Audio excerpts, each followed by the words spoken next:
नमस्कार, आपले बुलढाणा समाचारमध्ये स्वागत आहे। बुलढाणा पोलिसांचा मनमानी कारभार हा काय गृहमंत्र्याच्या वरदहस्ताने? जळगाव जामोदमधील कथित शिवानी कडमेकर बनावट हत्याकांडाने बुलढाण्याचे नाव राज्यात बदनाम। शिवसेना ठाकरे गटाच्या राज्य प्रवक्त्या जयश्रीताई शेळके यांनी जळगाव जामोद पोलीस स्टेशनला भेट देऊन पोलीस अधिकाऱ्यांना धरले धारेवर। सविस्तर वृत्त बुलढाण्यातील कथित शिवानी कडमेकर बनावट हत्याकांडाला 1 महिना उलटून गेला तरी मात्र मूळ अनोळखी महिलेचा मिळालेला मृतदेह व त्याबद्दलची ओळख याबाबत पोलिसांचे हात रिकामे असून बुलढाणा पोलिसांचा मनमानी कारभार हा गृहमंत्र्यांच्या वरदहस्ताने सुरू आहे का? जे 2 निष्पाप आदिवासींना 22 दिवस कारागृहात डांबून ठेवणार आहे व त्यामुळे बुलढाण्याचे नाव राज्यभरात खराब झाले आहे।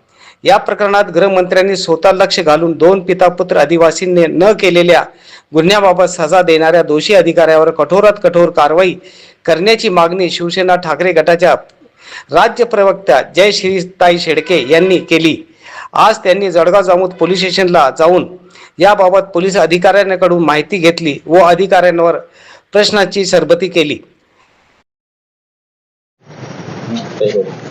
महाराष्ट्रात गृह खातं हे नावालाच उरलेलं आहे। याची प्रचिती वारंवार महाराष्ट्रात घडणाऱ्या अनेक गुन्ह्यांमधून ही राज्यातील जनतेला आलेली आहे आणि पुन्हा बुलढाणा जिल्ह्यामध्ये सुद्धा जळगाव जामोद तालुक्यामध्ये जो काही प्रकार काही दिवसांपूर्वी घडला, कारण नसताना खोट्या गुन्ह्यामध्ये अडकवून एका वडिलांना आणि एका मुलीच्या भावाला त्या ठिकाणी डांबून ठेवण्यात आलं। ही जी काही घटना घडली आहे ती अत्यंत दुर्दैवी आहे। या संदर्भामध्ये आज आम्ही या ठिकाणी माननीय पोलीस निरीक्षकांना भेटण्यासाठी आलेलो होतो आणि या सगळी घटनेची माहिती घेतल्यानंतर असं लक्षात येतंय की जी मुलगी मयत झालेली आहे किंवा झालेली होती त्या मुलीचा अंत्यसंस्कार करण्यात आला, तिच्यावर सगळे अंत्यविधी करण्यात आले आणि तिच्या मृत्यूला जबाबदार हे एका बेपत्ता झालेल्या मुलीच्या वडिलांना आणि भावाला धरण्यात आलं। त्यावेळी जर वेळीच सगळी योग्य पद्धतीने तपास यंत्रणा कार्यान्वित करण्यात आली असती तर कदाचित हे नाहक जो काही त्रास एका बापाला आणि भावाला सहन करावा लागलाय तो करावा लागला नसता। जी DNA टेस्ट करण्यासाठी आज पोलीस प्रशासन कामाला लागलंय ती DNA टेस्ट जर त्याच वेळी मयत मुलीचा मृतदेह ताब्यात मिळाल्यानंतर झाली असती तर कदाचित पुढची ही सगळी काही घटना आहे ती घडली नसती। परंतु दुर्दैवाने पोलीस प्रशासन अतिशय मनमानी पद्धतीने राज्यात काम करतंय आणि त्याला सगळा वरदहस्त हा गृहमंत्र्यांचा आहे आणि त्यामुळे अशा घटना घडतायत। जे काही झालंय ते अतिशय चुकीचं आहे, दुर्दैवी आहे आणि किमान बुलढाणा जिल्ह्याची तरी मान खाली घालणारा आहे।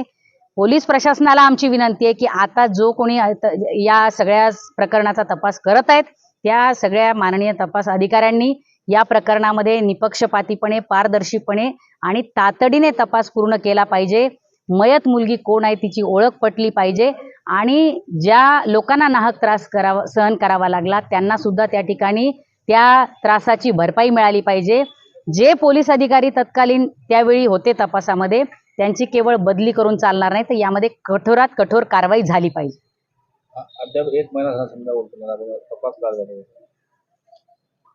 अतिशय वाईट गोष्ट आहे की महिनाभर एखाद्या घटनेला उलटून जातो। महिनाभर तुम्ही जो आरोपी नाही त्याला महिनाभर डांबून ठेवता, त्याला शारीरिक मानसिक छळ सगळा सहन करावा लागतो आणि आता तुम्ही खडबडून जेव्हा जागे होता तेव्हा तुम्ही म्हणताय की आम्ही आता नव्यानं तपास करतोय। खूप पुलाखालून पाणी गेलेलं आहे, त्याच्यामुळे पोलिसांसाठी सुद्धा हा तपास करणं एवढं सोपं नाही आहे, अत्यंत जिकिरीचं काम आहे।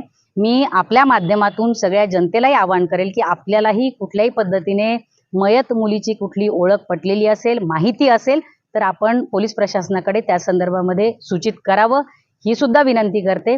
शेवटी जी घटना घडून गेली आहे त्यामध्ये आपण आता बदल करू शकत नाही, परंतु मयत मुलीची ओळख पटवणे आणि तिचा जर काही घातपात तिच्या संदर्भात झाला असेल तर जो कोणी दोषी असेल त्या प्रकरणामध्ये जो कोणी खरा गुन्हेगार असेल त्याला शोधून काढणे हे खूप मोठं आव्हान आज पोलिसांसमोर आहे।